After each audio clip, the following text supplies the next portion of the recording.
Bon, Luciano, ce soir, l'équipe, on peut dire qu'elle a été récompensée. Ouais. Le troisième tiers, il a commencé mal parce qu'on a accordé un but un peu soft. Ça nous a dégonflé un peu, mais on s'est accroché. Et voilà, on fait un bon match. Dans l'ensemble, on fait un très bon match. On est récompensé d'un but qui vient de nulle part. Mais bon, c'est comme ça. Je suis content de Je suis content pour les joueurs en premier, mais aussi pour les supporters qui sont derrière cette équipe encore. Juste avant le match, là, je voudrais justement remercier Virginie parce qu'on a reçu ça juste avant le match. On a mis sur le logo dans le vestiaire des encouragements. Il y en a beaucoup comme Virginie ici à Gap qui continuent à croire malgré les résultats.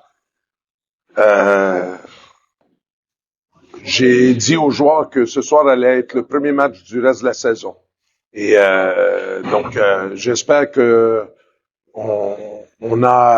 j'espère qu'on va pouvoir enchaîner, pas nécessairement les résultats, mais ce contenu-là d'ici la fin de la saison. Déjà, on a une bonne nouvelle parce qu'on récupère Dakota pour le Raby pour le prochain match. Ça va nous aider beaucoup. Et puis, dans les prochaines heures, on va annoncer l'arrivée d'un défenseur étranger qui peut bouger le puck, qui peut créer du jeu offensif, parce que je pense qu'on en a besoin. Aujourd'hui, on a été chanceux de pouvoir aligner Niklas Terglav, mais mardi à Cergy, ça sera pas possible et on est trop short derrière. Je sais qu'on aurait besoin d'un buteur, mais il faut assurer le derrière. Il faut penser au maintien. Il faut assurer pour la fin de saison. Et donc on va pousser. On va pousser. Ce soir, on a vu deux gros joueurs, Pulkkinen et Panasenko, ça a été fort, tout ça. Ouais, la ligne, j'avais essayé d'équilibrer les lignes en début de match. J'avais essayé de lancer Max Orlov avec Danny et Luke et j'avais essayé Miro au centre et Radim, il nous apporte beaucoup défensivement sur un troisième bloc.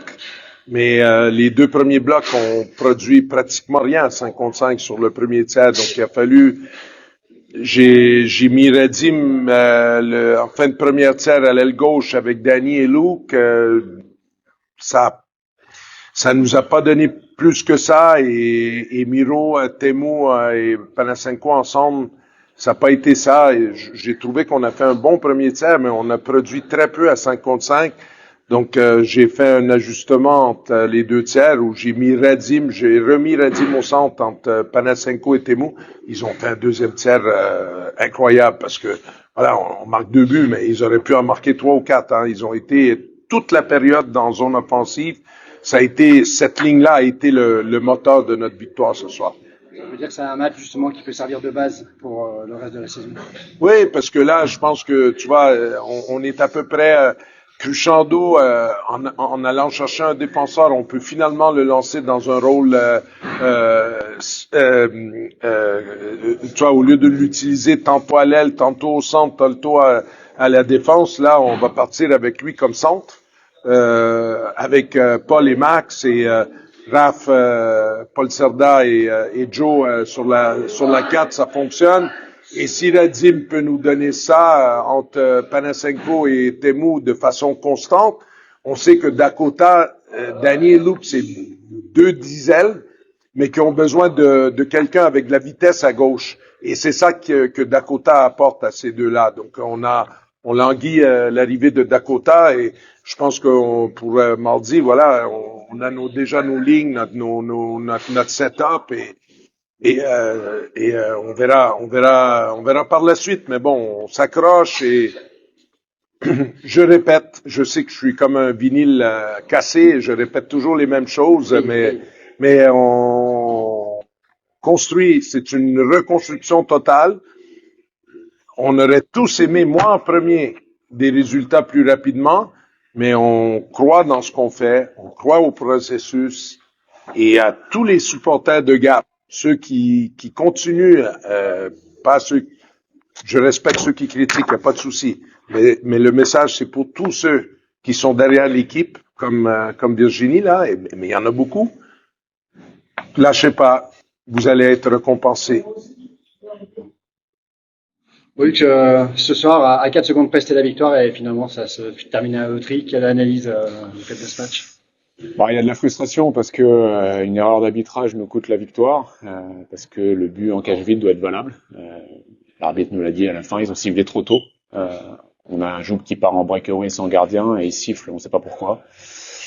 Bon voilà, après ça arrive, hein, mais c'est vrai qu'il y a un côté frustrant parce que on passe d'une victoire 4-2 avec un but en cage vide à une défaite en penalty. Donc il y a pas mal de frustration de notre côté ce soir. Ouais. Ouais, et contrario, Gap a jamais lâché, il y a cru jusqu'au bout. Et vous, de pas avoir fait le break plus tôt, finalement, c'est ce qui vous a un peu... Ouais, après ça a été assez équilibré. Je suis pas sûr qu'on ait forcément eu plus d'occasions de faire le break qu'eux. Je pense que ça, voilà, le deuxième tiers était à leur avantage, le premier au nôtre. Le troisième tiers c'était assez équilibré. Voilà, c'est un match qui se joue à pas grand chose, donc c'est sûr que j'en reviens à ce que j'ai dit. Quand tu travailles pour aller chercher une victoire à l'extérieur, que tu l'as et qu'on te l'enlève, c'est dur à encaisser. Mais voilà, c'est comme ça. On avait qu'à faire mieux aussi sur le dernier face-off. On a un face-off en zone offensive, on doit faire beaucoup mieux que ça. Et voilà, c'est comme ça. Après, les penalties, c'est la loterie. On a malgré tout vu une grosse première ligne de Marseille avec un grand fake ce soir, Valtonen, ça tombe bien. Ouais, Valtonen, c'était son premier match. Cette ligne, elle a vraiment bien tourné, mais ça a manqué justement de continuité dans les lignes. Il y a des joueurs qu'on a moins vus et sur le match contre Amiens mardi, on avait cette continuité sur chaque bloc. Là, c'était un peu moins le cas. Il y avait des lignes qui arrivaient à mettre de l'intensité et d'autres qui souffraient. Donc, on a eu mal à mettre le tempo, à dicter le tempo. Donc, c'est un peu ce qu'il a manqué ce soir. Moi, j'ai pas aimé notre deuxième tiers. Le premier tiers, on était vraiment dans notre plan de match. On donnait pas grand-chose, très peu de rush, aucune occasion quasi devant la cage, dans le slot. On a presque rien donné. Puis après, on a commencé à être un peu plus suffisant, moins faire les efforts défensifs et ça s'est ressenti sur les deux aspects du jeu. On donnait beaucoup plus. Puis après, offensivement, on se créait plus rien. C'est des matchs qui permettent quand même de travailler pour la suite. Ouais, je pense que la semaine, dans l'ensemble, elle est plutôt bonne. On a eu beaucoup de blessés. Là, on a beaucoup de blessés. On a des joueurs qui ont été changés et on a travaillé sur des nouvelles choses. Donc, on sait que ça va prendre un peu de temps. Mais moi, j'ai vu des bonnes choses sur les deux matchs, que ce soit ce soir ou que ce soit contre Amiens. Contre Amiens, on était 3 lignes, donc il y a aussi un peu de fatigue. Et voilà, maintenant, on a la réception d'Angers. Seule équipe qu'on n'a pas battue, donc on va essayer de faire quelque chose chez nous.